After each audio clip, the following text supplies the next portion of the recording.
Me too. So hello everybody. I'm Stacy and I'm with Megan today. Your last name is Tsui, is that correct? We pronounce it Tsui, but you're close, which is pretty okay. good because you're closer than most. Chewy, got it. Yeah. That is how Chinese. It is. Yes. Which I like it. I am not Chinese. Well, I'm not Latin. You are. That's right. Herrera is pretty Latin, isn't it? Yes, but I'm not. Well, it's nice to take on heritage from elsewhere. Isn't it? It absolutely is. Well, I'm super excited today to have you. Can I tell you, and well, let me tell everybody, Megan wrote the most incredible article called "Are You Playing Small Because You're Big?" And that article was so fucking spot on that I was like, I have to talk to her. My friend Kamari, she was actually my first guest, and she shared it with me. And I was like, oh my God, I have to talk to her because everyone needs to hear about that. So I want to talk about that first. Tell me how the article came to be and how often you see that. I know you must see it often. Well, that blog has been in my head for months. In fact, I was going through my little idea book that I carry around, and it was July 23rd when the title came to me. And because so many times online, I spend a lot of times in Facebook group and in groups and things like that, and so many of these women would have headshots from like here up, or they're hiding behind a palm tree, or they're hiding. They're not really showing up, or they're just terrified to get headshots done, or they just lack the confidence to really show up in their own business. One of the things that's a great thing about an online business is that you can kind of hide. Right. That doesn't happen when you have to go in person to networking groups and et cetera. So I knew I had done it in the past. I had absolutely done it. And I knew how painful it was. And I knew that somebody needed to talk about it and to, I guess, give some inspiration and actually kind of talk about the responsibility we have to show up. Mm-hmm. So it was really something that was percolating inside of me for a long time.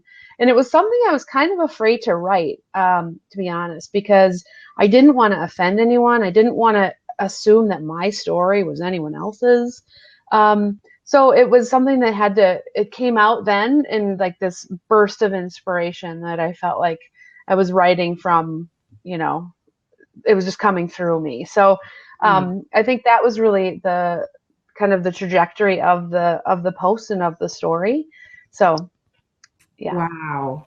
But it is so many people's story, like men and women, but particularly women, because we definitely, and I agree with you completely about the internet being a great place to hide out. Mm-hmm. And people do, especially even when they do show themselves, it's often, and I've been guilty of altering a picture to make it look better. Like, oh my God, I've got a blemish right there. Let me brighten it or whatever, so it is easy to hide and to project either a false image or no image. And I remember a woman that I know and seeing her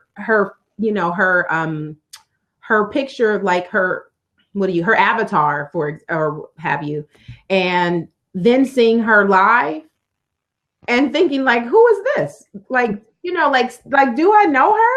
Like, on a video call, like, and I was like, I don't even know if I know her. And then I was like, oh my God, because she was so different than the picture that I had been seeing, online for a really long time. And being, I guess, there's that, the shame that you think other people are thinking about you, which sometimes it's true, but most of the time it's just you thinking it, like, no one's really paying that much attention, but it's so easy to think everyone is, and to think that you're not good enough just as you are right now. Well, I have a little phrase that I like to say, and that's the only person who's surprised by what you look like is you. Yes. everyone else was kind of like, oh, that's that person. That's Megan. That's Stacy. That's, Mhm. Elizabeth. The only person who's surprised is you. And I think that's what, when video is like really hard, because we get used to seeing Mhm. photographs of ourselves. They're two-dimensional. We don't see the ticks that we might have, or that one of my eyes is bigger than the other one, or my Right. only my right eyebrow ever goes up. How can I get the other one to go up? I mean, we don't have those kinds of Mhm. pictures, so we kind of get used to pictures, and then it's like taking the next step to get used to video or to public speaking or those kinds of things. I think is um, it's really just it takes those little steps, like I talked about in the blog, is it might be two steps forward and you shrink back a little bit. Okay, so what? You're Mhm. still one step forward.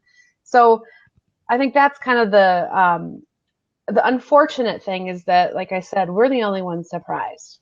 Everyone else Yeah. is, and the hard part about in your example that somebody looked really different in their avatar is that you wonder if you can trust them. Mhm. So all Mhm. of a sudden you're calling into question an ethical question, which Mhm. is really unfortunate, because if you want to be seen as an expert in your field, you want to be able to pull that genius that's inside of you out, people have to Mhm. be able to trust you. Yes. And that means showing up as your whole authentic self, even however flawed you may perceive it to be. Exactly. It's so interesting. I think that it happens a lot more often than people talk about, in terms of like trying to not put themselves completely out there. Like I know, like I like often ask myself, like, how am I playing small? Usually I don't feel necessarily that I'm playing small, more than the only thing that really scares me is the loss of anonymity. Mhm. Like I'm like, I still want to be able to be private. But I know for a lot of people, and I see it in my own work, like one of the most common threads that every woman that I speak with has is that she doesn't like her body. And Mhm. and the thing, I think the part that people miss, even especially like in the, well, and I can relate to the online entrepreneurial world because that's where we exist, but Mhm. is if you can't like who you are, whether it's your body or whatever, it is very difficult to reach the success that you want to have. I don't think you Because, can. mhm. I don't think you I can. agree. I agree. And even if you have some semblance of success, it's never going to feel like it. No, you'll always feel like a fraud. You'll always feel like, Mhm. oh, they're overlooking something instead of embracing all of me. Absolutely. I, How has body shame shown up for you, and how has it impacted your work? It's a great question. I think I've always been a big girl, always, always, always. But I had a mom who wouldn't let that stop me, even though I Mm. wanted to. I wanted to hide. I wanted to, but we had to be involved in activities in high school and in middle school. We couldn't. I was an introvert, so I was kind of forced to. I had to be involved in an activity. It could be a sport. It could be the newspaper or the yearbook or something. And so I was on the softball team, as a big girl, and the pants didn't fit me. I couldn't find the pants to fit me, even though I was a really good softball player. I had to wear, like, luckily they were gray, and I had gray sweatpants that nobody knew they weren't the same pants. But I did it. I was kind of a little bit not given the choice, and then I had to kind of make the choice that sucked the least, and I like softball, so I played it. But what that did for me is I could never use it as an excuse. And that was true until I hit a pretty big bout of depression in my mid 20s, when I lost a job for lots of weird reasons. And I went into a depression. And that is when I think I played the smallest in my whole life. It was a really dark time, but I decided that I wanted more for myself, and I picked myself up, and I got some therapy, and I really got some help to think through that and to feel through it, I think is what it was, and to face all of that stuff that was in my past. I think in the last Brene Brown had a huge impact on me and her work around shame and vulnerability. I can't tell you. I'm a totally different person because of her work. Because she makes you, first of all, she tells you it's okay to feel shame. Mm-hmm. Whoever tells you that, it's okay to feel that. That isn't the point. You can't Mm-hmm. change the way you feel. You can change what you do with it and who you tell and who you trust to help you work through that and to sit in it with you. So for me, my body is just, and then I went through some weight loss stuff that sometimes it works, sometimes it doesn't.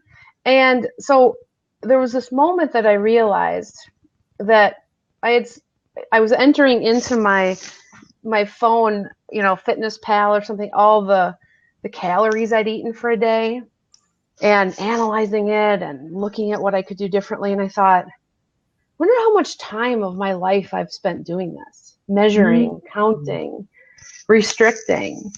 And I decided that I had better things to do. Period.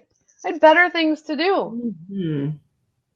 So I've been through it all. I've been through, the shame trajectory. And the thing about shame is it shows up in different ways. There isn't a way to, but what I've learned is that discomfort of shame can really teach me something. Mm-hmm. And then I get to decide. It's not happening to me. It's a decision that I'm going to make, that I get to take back take back my power, take back my energy, and decide how I want to spend it. Absolutely. Wow. I love everything that you said. I do want to. I'm one thing that I really want to just talk about though is, can we talk about big girls and how we actually know how to fucking move? Everyone assumes, not everyone, but a lot of people really assume that if you are heavy, it means that you are not active. It means that you don't actually exercise, and that is not the truth for a lot of people. Like, to be, and I don't have a skinny past either. But to be a big girl who can play softball and is good at it, and because sometimes people automatically assume that if you carry weight, then that means that you're an overeater, and it means that you're just sitting down all the time. And that is not the truth for a lot of people. Like, I've never ever been thin. I was like 10 pounds at birth. And oh yeah, me too. I was like 10 months in gestation. I didn't want to come out. I was very comfortable. I wanted to stay in the womb. Exactly. But it doesn't mean that, all of those, I guess in part of it is a mediated reality that people have. I was on Instagram yesterday, and there was a profile that was just completely 100% dedicated to fat shaming. Mm-hmm. I couldn't believe it. Like, I was like, yeah, what a great use of time. That is so bizarre to me. I could not believe it, because I really do I'm not completely out of reality, but I really prefer rose-colored glasses. And every single time somebody, knocks them off my face, I am so surprised. I could not believe that people would dedicate that much time to trying to make other people feel bad about themselves. Well, and I think we live in a culture where there are many different influences, and unfortunately, or fortunately, we can only do what we can do with ourselves. And if we take responsibility for not looking at fat shaming stuff, not encouraging it, not arguing with people, they're not going to get what they're after, which is attention. And when I was growing up, there was a neighbor kid who would throw snowballs at me on the way home. And I came home crying to my mom one day, and she said, well, Megan, his family life is very hard, and his parents are mean to him. And, I wonder if that's just how he thinks he treats other people. And maybe if we think about it from an empathetic perspective, we'll have a better understanding of why he's doing that. We can't change what he's doing. So the next day when he was throwing snowballs at me, I marched up to him and I said, you know, Bob, you know, the reason that you are throwing snowballs at me is because you don't feel good about yourself. And I think that's too bad because I think you should feel good about yourself. And I Wow. walked away and he never threw a snowball at me again. I mean, he was like, Wow. what the hell is wrong with that girl? She's crazy. How powerful is that though? And you know, I bet you he remembers that today. Well, I certainly do. And I know that we really just can't change how people are going to perceive us. We Mhm. can't change how people are going to treat us. The only thing we can do is to develop boundaries and give people a very clear understanding of what we will tolerate and what we will allow into our lives, and Mhm. then get rid of the rest and learn to say no, learn to not look. I mean, you know, it's every time there's a school shooting or every time there's something, I don't look. I know what Mhm. happened. It breaks my heart, but I'm not going Mhm. to look because I think all that does is perpetuate that negative energy in my life and in the world. And I think it's the same thing about fat shaming and just body shaming and period. Mhm. One of the things when I wrote that blog piece is I wanted to make sure to not, you know, I'm a big girl. That's just fine. But there's lots of ways to feel big and Mhm. and too big. And that's the thing about the word big that I love is it can be like I'm big or I'm big. It's Mhm. both. It can be like I'm big because I weigh 5 pounds more than I wish I did. Or I'm Mhm. big because I weigh 250 pounds more than I wish I did. Mhm. It's the same, it's from that same place inside of us that says I'm not enough, I'm not good enough. So when I wrote that blog post, I think why it resonated with a lot of people is because I really didn't make it about being obese or being overweight. I made it Yeah. about a feeling of being too big.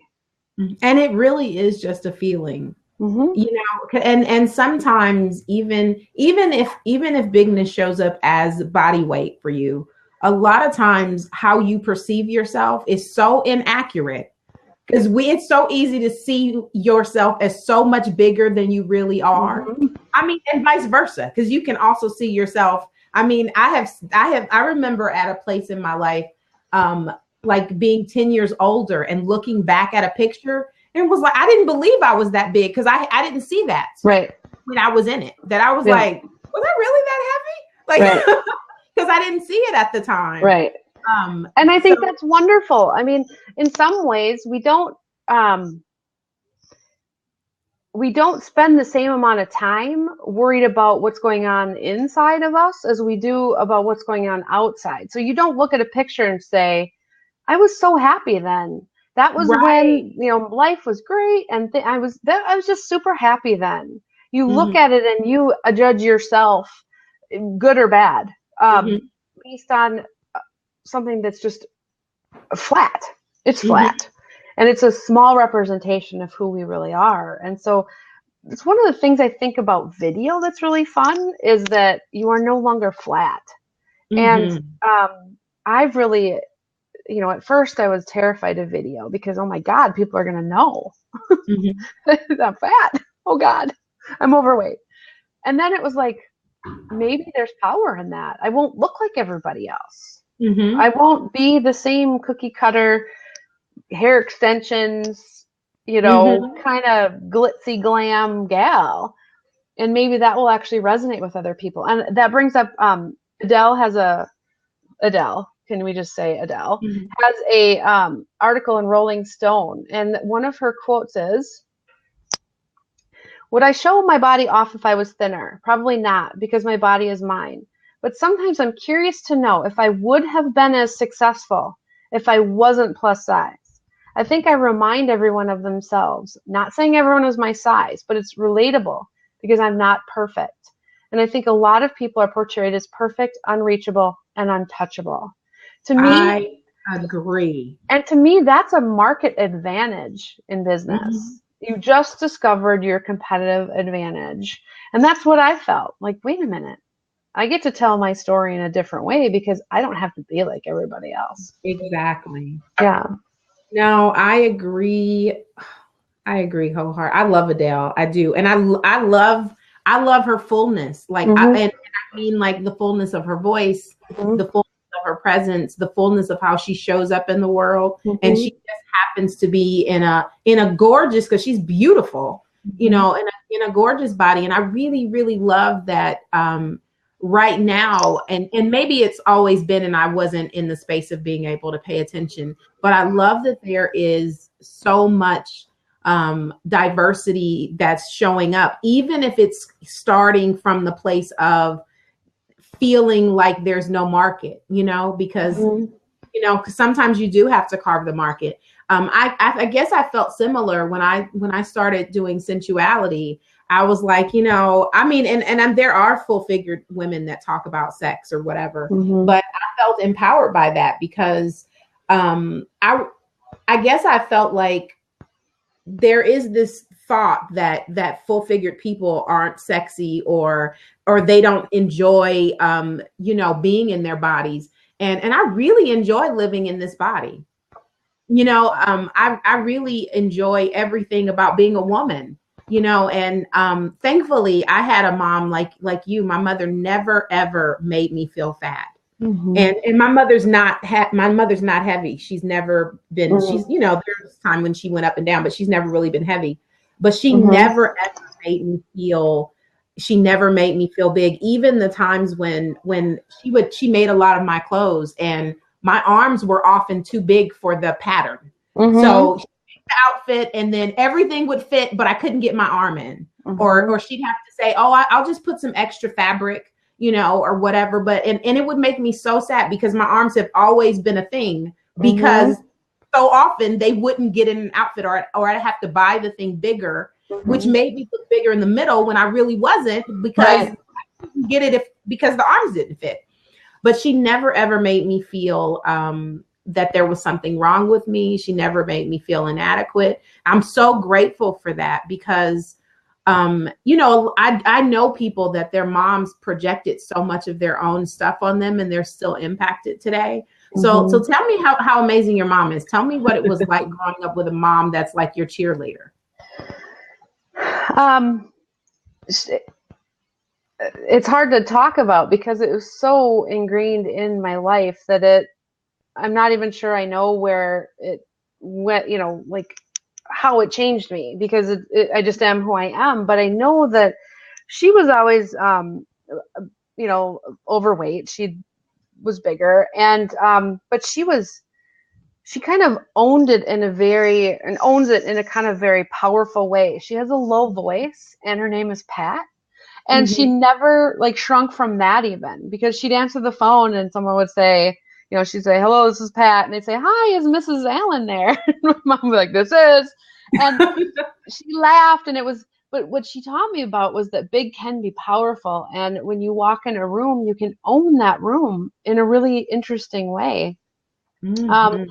and so I think that's what I learned. And back to the whole idea that she never let me, um, constrict because I was bigger. Never. I was encouraged to volunteer. I was encouraged to get out.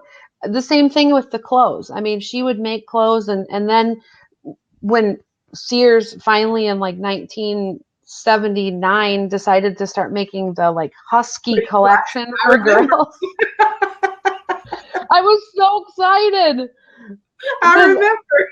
I couldn't, you know, like, oh, hey, why did they call it the husky? It was terrible.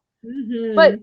you know, that was like and we ran out and we got the, you know, I think she was so relieved to find clothes that fit me. And the first time I ever discovered Elaine Bryant, I thought I died and gone to heaven. And we bought clothes that fit me for the first time.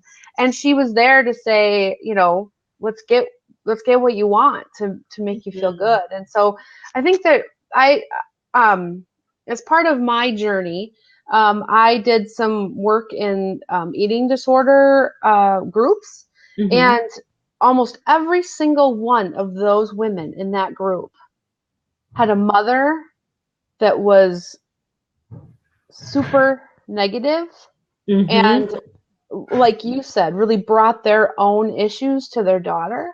Mm-hmm. Almost every single one. Now, I think that's a lot of responsibility to put on moms, but if there's Yeah. one message that we can send, So don't put your shit onto your kids. Deal with Absolutely. that. Yes. It's so the mother wound is definitely something I am interested in exploring, because that's the other thing that I see come up so often Mm-hmm. is women who, a lot of the shame started in that space. Mm-hmm. You know, I mean, you know, maybe fortunate, maybe unfortunate, you know, like my shame started outside of my house with Mm-hmm. kids, you know, saying mean Yep, things. mine too. Yep, Yeah, and I'm like, that fat shame wasn't even mine. Someone gave it to me. Like I didn't, exactly. but you know, that's what it never, I never ever felt that at home. I did have cousins that did that to me. And I have this one cousin, he teased me so much. Every single time I saw him, he would like say some fat thing. And you know, bless his heart, but when he is so big now, Megan. And I can't say that I have never thought it, Oh, because of course. I have looked at him and thought, see what Karma. happened? Like, Karma is a bitch, buddy. and it has no expiration date. It does. It will Oh, wait I around. like that. It will wait for you. And you know, thankfully, I'm a lot more empathetic and compassionate. Mm. But I have thought it. Like I have seen him and thought, damn, see what happened? Like, because I mean, I felt so bad so often because he talked about me so much, you know, but it came for him. And I mean, and now he's like heavy to the point of health problems. So it's not good. Like, you know, he's struggling because of it. Well, I often think that the people who are the most outspoken about other people's body, and especially doing the fat shaming, like that woman who did that video a couple I months saw ago, the comedian lady. it. I just kept thinking, as this vomit, this icky And that's negative what it was vomit like. was coming out of her, I just thought, she is so scared. She is Yes. so terrified and holding on by a thread that Mm-hmm. she's going to get fat. And I Mm-hmm. thought, what's worse? Actually being overweight, being bigger, or the fear of being bigger and being overweight? What's worse? I don't, from what I saw from her, being Mm-hmm. afraid and that kind of living under that kind of negativity is not even a big enough word. It is. Vileness. I mean, that. It was vile. It was so. I watched it only once, and I just thought, please, people, stop sharing this. Like, stop sharing it. Like, stop talking about it. It was. So, I was angered at first, and then I was like, you know, in order for you to be the kind of person to not only say those things, but to put it on video so that it can go viral, like you really have to not like yourself. Mm-hmm. Because Exactly. when you like yourself, you can't be mean to people. And No. even if you generally like yourself, if you are in a place, in a moment where you are treating someone mean, in that moment you're not liking yourself, because you No. can't feel good about you when you're trying to make other people feel bad. Mm-mm. Yeah, I saw No. that video. It was sad. It did, and the thing that makes me the most sad is, I'm sad for her because I really do think that she has some underlying issues that I would really love um, to help her get some help with. But then Mm-hmm. I was really sad for any girl who, was 12, 13, 14, 15. Well, anybody, not just girl, but, in that age where you are really just kind of learning your identity and who you are and learning to love yourself and actually see yourself as this being that has needs and desires and everything else, that if they watched that and believed any of it, I just think that was, and I wonder if I think she almost thinks she was doing some service I think to, she did, because that's how she kind of presented yeah, it. like, don't think Yeah. that you're healthy because you're overweight or whatever. And I thought, God, have you called my doctor? Right. Like, you have his number, you want it? Like, Right. I don't understand. And then what that does is it just puts yeah, I just feel so bad for any of the younger folks who might have watched that who don't have the thick skin or haven't learned empathy or haven't learned that it's not really about you, it's really about them. That kind of broke my heart for that reason. Yeah. And and today's, I don't know, like I love technology. I love like we're able to like see each other. Like, I Oh love yeah. available.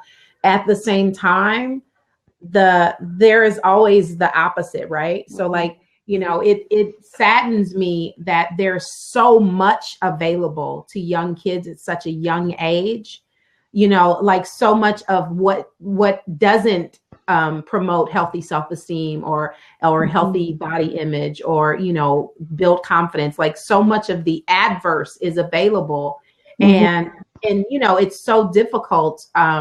Like thankfully my daughter's a grown up now, so I'm grateful that by the time the internet really got going, she was like halfway.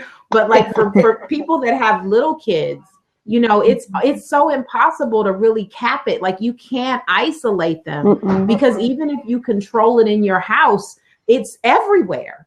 So it's Yeah. really important, back to moms and dads, even like it's really important to build the foundation of self-worth, and to make them feel and know that they are enough at home, because you can't protect them out there, and it is going to happen. I mean, think about even like for you, like knowing that you had like your mom there to encourage you and to tell you, even and she didn't ever give you the message like, you know what, he's throwing snowballs tomorrow, you better knock the hell out of him. You know what I Mm-mm. mean? Like Yep. because sometimes that's the message, like, you Yep. know what, you don't take that.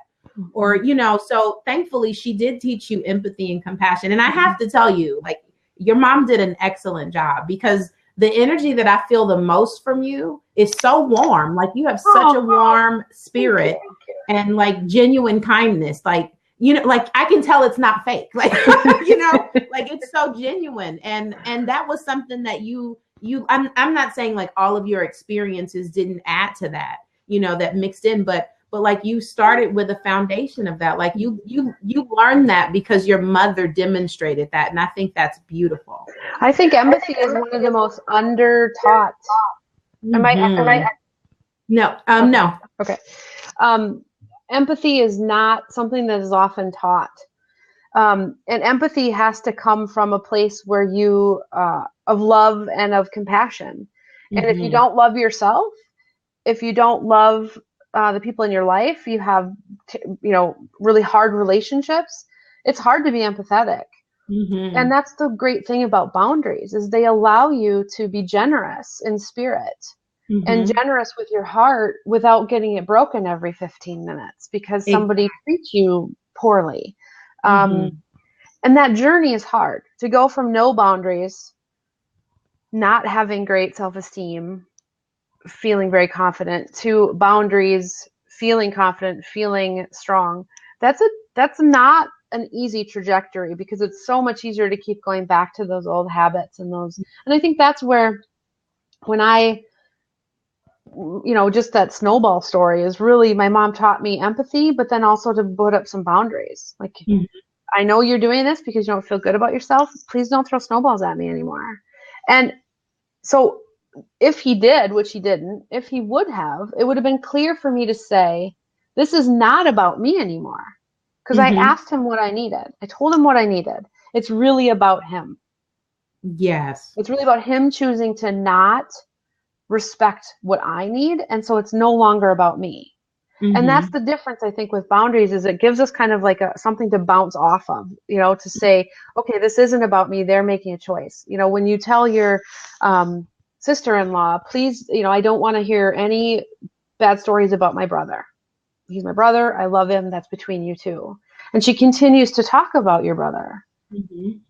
That's not about you anymore.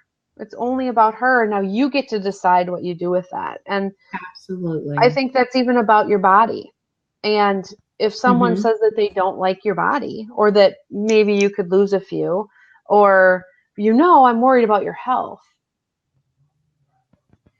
you can say, you know what, so am I. But you know what, it's between me and my doctor. Thank you for your concern, but I don't want to talk about it. Mm-hmm. And now every time they do talk about it, you can say, we're not talking about that. Right. And And I already told you, we talked about yep, that. yep, we talk, and you don't even have to say, nope, we're not talking about that. And Mm-hmm. now it's like this little tiny, it's momentum, it's just like these little tiny steps build on each other every time you have boundaries, every time you stick up for yourself and say, not, you don't strike out. That is Mm-hmm. not helpful because that's just the same of what it feels like everyone else is doing. But when you actually ask for what you need from people, it's extremely vulnerable because they might say no. But it also is empowering because you asked for what you need. And when you don't get it, now you get to make the choice. Mm-hmm. You get to make the choice. So I think that's where empathy empathy is extremely powerful. And yet it feels very vulnerable because if we allow that in, is that gonna, it's gonna hurt too much? Mm-hmm. And so I think empathy and boundaries really go hand in hand. I think that's extremely, especially in relationships and even around your body, even with your husband. What are Yeah. you, or your spouse, or who, your significant other, whoever that is. In my life, it's what am I comfortable doing? What am I not comfortable doing? What am I comfortable wearing? What am I not comfortable wearing? There's not a lot of not a lot of gray area in my life in some ways in the boundaries area. I try to have a lot of gray area with empathy, but so that's I think where I get to feel um, I get to help other people understand that better about themselves.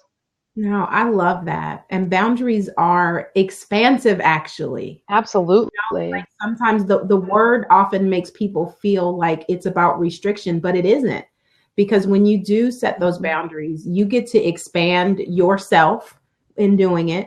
Mhm. And the other person gets to expand too, because they Mhm. also get to create a boundary as well. Right. And it's actually enriching to your life. It doesn't take anything away. It's beautiful. Mhm. They are, and yet they can be painful at first. Mm-hmm. And especially, when you talk about how do you have a boundary about somebody talking badly about your body when you talk badly about your body in your head? Probably not going to work so great because Right. they're just confirming what you already think. And so Mm-hmm. there's a step ahead of that of boundaries, which is to say I'm enough Mm-hmm. just the way I am, and I'm only going to surround myself with people who also think I'm enough. What Absolutely. does that look like? So it's really hard to form boundaries when you are contributing to it either internally or externally. So that's where you have to get your own kind of shit together in order Mhm. to figure out what's you and what's that other person, and what does that boundary look like. Absolutely. And it's so interesting because even if it wasn't your idea at first, almost always the most detrimental body shamer is you. Mm. Oh, the most cruel Mm-hmm. and the most constant. Mm-hmm. Because it No never one, goes away. yeah, Um, those voices in your head are there from the minute you wake up until the minute you go to bed, and sometimes even in your dreams. mm-hmm. So, And I have I struggle with relating to that actually, Megan. To believe it or not, I've never talked mean to myself. I don't know why. That just happens to be a lesson I didn't come to this life to learn. So I good. remember going to I joined Weight Watchers with one of my girlfriends a long time ago because she had gotten to the place where diabetes had become an issue because of her weight. Mm-hmm. And so I was like, well, I'll support you. I'll join with you. And that was the first time I had been in a room full of people where Mm. so many of them didn't like themselves. And so when they would like get like, maybe their 5 pound star, whatever, and they, start crying and talking about like all of these, how they're so disgusted with their body or whatever. I was so confused. And I was in my 20s. So Mm-hmm. I was so confused. Like after the meeting, I was like, I can't believe people say those things about themselves. And my Mm-hmm. girlfriend like looked at me perplexed because I guess she had been having that kind of conversation with herself. But I didn't know. I was like, I don't get that. Like I didn't understand it. I can empathize with people. Like the only body part that I never loved was like my arms, but I never said like mean things about them. I just didn't like them. So it really, when I hear it, and my daughter sometimes will, that I'm like, mind your words, because you can hear you, because I do see it happening. But it's fascinating to me, and I have no idea. Like, I couldn't teach it because I didn't try not to do it. It just didn't happen. Well, you're blessed with that, whatever gift it is. And I think that what's important your story actually illustrates a really, really important point, is that we have to teach kids to hate their bodies. They don't have a clue. When you're a kid, you don't know any different. You're one with your body. I remember very specifically when I became detached from my body, where it became that my brain was good, my mind was good, but my body was weak, was something to not like, and was not up to snuff. It wasn't the right size. It didn't move in the right way. It didn't look the way I wanted it to look or thought it should look. And so as soon as I detach from, then something is, then there's something to point to and say there's something wrong with that. And, my brain, I studied, I did well in school. I nurtured the part of me that I thought was good, and neglected the part and really beat up the part of me that I thought wasn't good. And it was only until I reattached those two together and said, neither one of them can live without each other. Absolutely. And I can live a life where I count and I celebrate a 5-point loss with a star. Or I can celebrate everything by feeling good and feeling powerful and big and influential in a way that embraces who I am and doesn't count, doesn't restrict. And I think that's really a whole different way of life. And it wasn't until, 5 years ago or so that I started to wonder what it would be like to not hate my body. And it probably took me a couple of years to figure out, gosh, what if this is it? What if I never lose another pound? Yes. This is it. Let's just call it. Let's call the battle. Let's call it off and say, this is it. I will never lose another pound. How do I want to live my life? Do I want to stop working? Do I want to stop living? Do I want to stop, having relationships with, my husband? I mean, what happens because I embrace it? Not just love it, not just let go, but embrace and say, this is it, with a smile instead of this is it. Exactly. So that's what I hope the message that I can send is that there's no room for separation. It's all one, and you have to figure out how to love it and embrace it and stop fighting. Yes. And you're doing a great job, Megan. Oh, thank you. So are you, by having this whole conversation and your blabs and everything. I just want to honor you and say thank you. Keep up the good work. And thank you. It's only from things like this and from the work that you're doing that we can get out the other message and get out the message that Adele is saying, and that Rebel and Oprah and Melissa and all of these women that when I was a kid, there weren't a lot of, I think Roseanne was maybe the only plus size actress, and she was a joke. So. Yes. You know what? And she was the only one, even if there were others, she was the only one who talked about it. Exactly. She didn't hide it and say, we're not, even Oprah talked about it once in a while. And then she made the decision after she lost that ton of weight in the 80s sometime. She said, I'm not going to talk about it anymore. It's ridiculous. I'm just not going to talk about it. And she really didn't. And actually, in some ways, that was good. But in other ways, that meant that if we're not going to talk about it, there's still something wrong with it.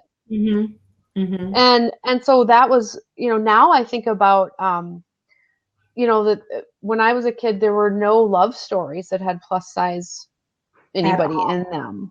There were just no, what business leaders were plus size, what role models were there. And now at least there are.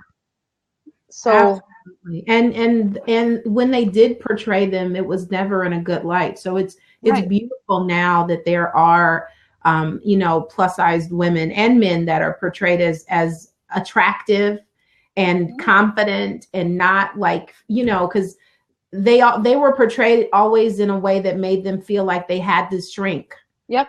Or and they so were the joke. They were yeah, the yeah. comic relief. And I think Mike and Molly might have been one of the first shows that told a love story. Mhm. Um, that it wasn't the joke. It wasn't the someone comes and saves the plus size person and makes them lose weight and then they become their ideal self. I mean, you just think about the messages, but that's what's great about what we get to do now is that we have a microphone and we have video and we have ways that my chosen audience are women entrepreneurs. That's where my heart lies, and so that's where I want to talk about it, and I want to tell people to play big. Thank you. So Thank you so much. I'm going to mind your time, but there are a couple of questions I'd like to ask really quickly. So, what's your favorite body part? My hands. I love my hands. I always have. I have like this little sheet that I had from like first grade that said, what's your favorite body part? And it has hands on it. So, how about yours? Lovely. I like a lot of body parts. I happen to be loving my boobs right now. Nice. Like, oh yeah, I'm loving my boobs right now. I love my hands too. They've always been. I wish that I played piano. I don't. They just happen to be really long, but I don't play piano. But yeah, I do love my hands also. I think I love all the parts. Awesome. Even my fluffy arms. I have learned to love my fluffy arms too. Are you comfortable with nudity? No. Yours or other? Other people's. I don't give a shit. I'm very comfortable with other people's. Mine, I think. Well, I'm a Midwest, girl. Like we don't really have a lot of beaches here that are. We have they're like open like 2 months out of the year. so I think that's an influence of me. I don't say that. I get in a swimsuit. I don't care. I'm not joining any nudist colonies anytime soon. Well, that's okay. Look, that's okay. Look, I'm nude most of the time. I'm nude right now. Actually, no, I'm not nude. I have on panties today. Oh, okay. Most of the time, like all of my blabs, I'm nude in all of them. I love that. I love that you're just out there. That's awesome. Is there? Yeah. So the last blab I had, my guest showed her belly, and I was like, I'd love to show mine, but I can't because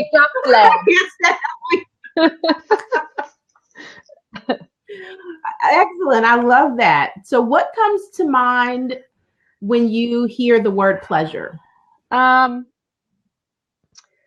Pleasure. I think a couple words. Pleasure is to me feels like I'm relaxed and I'm in my own skin. Like if that makes sense. It does. No, I like that. It is pleasurable. Look. Yeah. It is. What's your favorite sense? Sense? Like touch, taste, smell. Oh boy, I think I'm probably sight. I'm pretty visual and kinesthetic. I do like touch. Those would be two pretty, yeah. And what do you smell right now? I have some lotion on that was pear raspberry, and it's really strong. And so that's what I smell right now. Oh, that sounds delicious. Excellent. Well, I am so grateful for you, Megan. I'm so glad you said yes to this conversation. And I'm so grateful that you said yes to showing up as your authentic self and playing big. Thank you. And I'm so grateful that you're helping other people and giving people permission, because some people can't give permission to themselves. So thank you for giving them permission to show all the way up and to not hide and to not shrink and to be big. Big. To be big. Yes. Well, thank you. Big, like voluptuous and Yeah. full. Powerful and influential. And one of the things that's come out of that blog that was totally unintended is I'm putting together a 4-week, I'm calling it the 4-week crash course in showing up in your life and business. And I'm Yeah. calling it Big Confidence. So if anyone is interested in checking that out, you can go to my website. I'll put it in the little thing here. I'm writing it now as the curriculum as we speak. So so stay tuned. But that's really where I've hit a nerve, and the blog is lit up my my website and has really shown me that there's a need for this. So I want to thank you for the work you're doing, and it's really powerful, and it's not always easy, and it can feel like the momentum sometimes maybe gets lost a little bit because it's hard work. And so thank you for what you do and for being awesome and showing up, because you're showing up all the way. Well, thank you. I am, I feel like I can't not show up.